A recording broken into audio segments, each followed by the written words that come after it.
श्री स्वामी समर्थ. स्वामी महाराज तुमच्या सर्व चांगल्या इच्छा पूर्ण करो ही स्वामींच्या चरणी प्रार्थना करते आणि आजच्या या नवीन व्हिडिओला सुरुवात करते.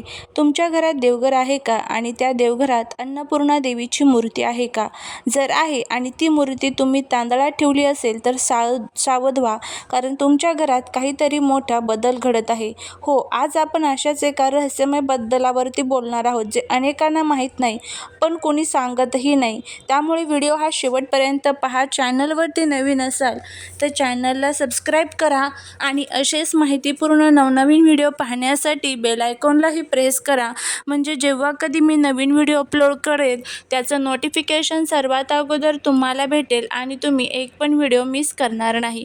त्याचबरोबर कमेंटमध्ये जय अन्नपूर्णा देवी लिहायला अजिबात विसरू नका, जेणेकरून अन्नपूर्णा देवीची तुमच्या कुटुंबावर, मुलांवर भरभरून अशी कृपा होईल.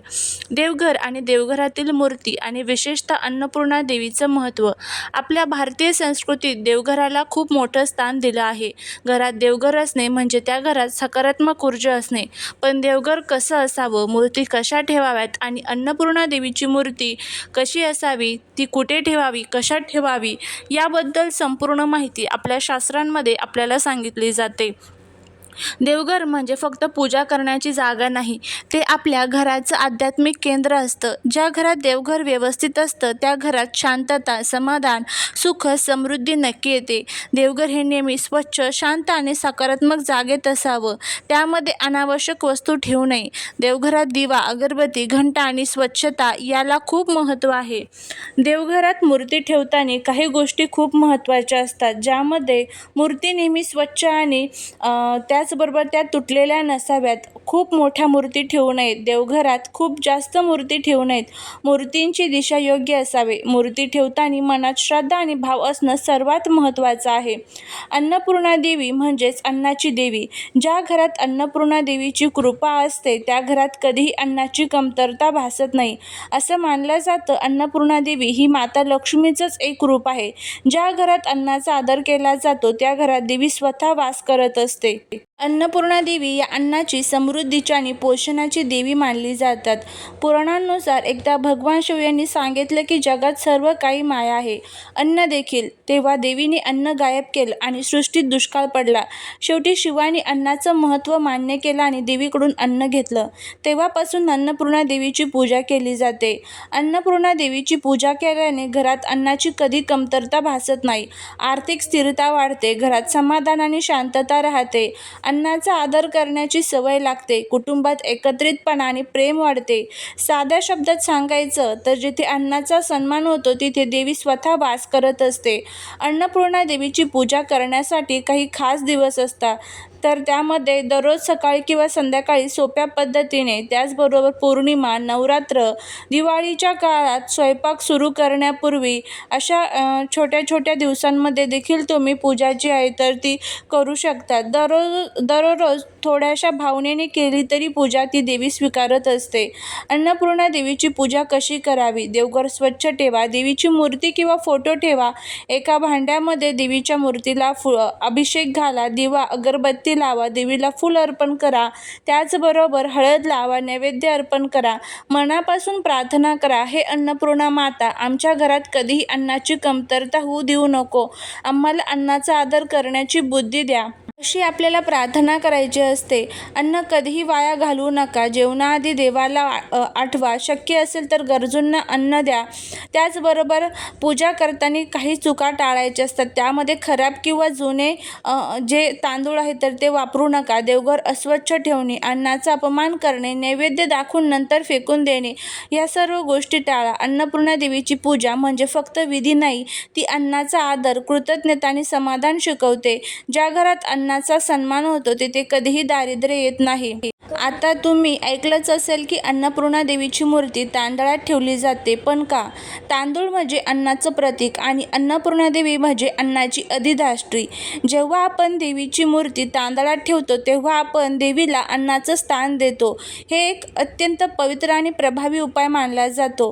पण ज्या लोकांना अन्नपूर्णा देवीची मूर्ती तांदळात ठेवली आहे त्यांनी एक गोष्ट लक्षात घ्यायला हवी, कारण तुमच्या घरात जे काही घडत आहे ते फक्त योगायोग नाही आहे. जर तुम्ही हा उपाय योग्य पद्धतीने पद्धतीने केलं असेल तर तुम्हाला काही बदल जाणवू शकतात. घरात अन्न कधी कमी पडत नाही, आर्थिक स्थिती सुधारते, घरात शांतता वाढते, वाद कमी होतात, मनात समाधान येते. हे सगळं अन्नपूर्णा देवीच्या कृपेने घडते. पण जर तुम्ही काही चुका केल्या तर त्याचे परिणाम जे आहेत तर ते देखील आपल्याला भोगावे लागतात आणि ज्यामुळे आपलं घर जे आहे तर त्यावरती संकटे सुद्धा येऊ शकतात. त्यामध्ये कोणत्या चुका ज्या आहेत तर त्या आपल्याला टाळायच्या आहे, तर ते आपण बघूया. जर तुम्ही अन्नपूर्णा देवीची मूर्ती तांदळात ठेवलेली असेल तर अर्थात अन्नपूर्णा देवीची मूर्ती तांदळात ठेवायला काहीही हरकत नसते, पण ती ठेवत असताना ह्या चुका ज्या आहेत तर त्या आपल्याला टाळायच्या असतात. त्यामध्ये सर्वात पहिली जी चूक आहे ते म्हणजे तांदूळ घाणेरडे ठेवणे, त्याचबरोबर मूर्ती स्वच्छ न ठेवणे. त्यानंतर तिसरी जी चूक आहे ते म्हणजे देवघरात अन्नाचा अपमान करणे. चौथी जी चूक आहे ती म्हणजे अन्न वाया घालवणे. अशा चुका केल्यास देवी रुष्ट होऊ शकते. त्यामुळे ह्या चुका चुकूनही आपल्याला अन्नपूर्णा देवीची मूर्ती तांदळात ठेवत असताना करायची नाही आहे. त्याचबरोबर दररोज सकाळी किंवा संध्याकाळी देवीला दिवा लावायचा असतो, नमस्कार करायचा असतो, मनापासून प्रार्थना करायची असते. आणि ज्या घरामध्ये अन्नपूर्णा देवीची मूर्ती तांदळात ठेवली जाते त्या घरामध्ये हळूहळू बदल घडू लागतात, पण ते बदल फक्त त्यांनाच दिसतात जे श्रद्धा आणि विश्वास ठेवत असतात. जर तुम्हाला तुमच्या घरात सुख समृद्धी हवी असेल तर अन्नपूर्णा देवीची पूजा नक्की करा. आता जे जुने तांदूळ असतात तर त्याचा योग्य वापर काय करू शकतो आपण. तांदूळ हे खूप पवित्र मानले जातात, त्यामुळे घरातील जेवणात ते वापरू शकता, पण नॉनव्हेजच्या पदार्थांमध्ये ते अजिबात वापरायचे नाही. त्यानंतर ते पक्ष्यांना खाऊ घालू शकता, झाडांच्या मुळाशी टाकू शकता.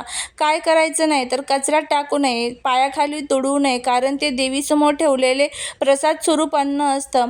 तांदळात मूर्ती ठेवल्याने काही वाईट परिणाम होतात का, तर अजिबात नाही.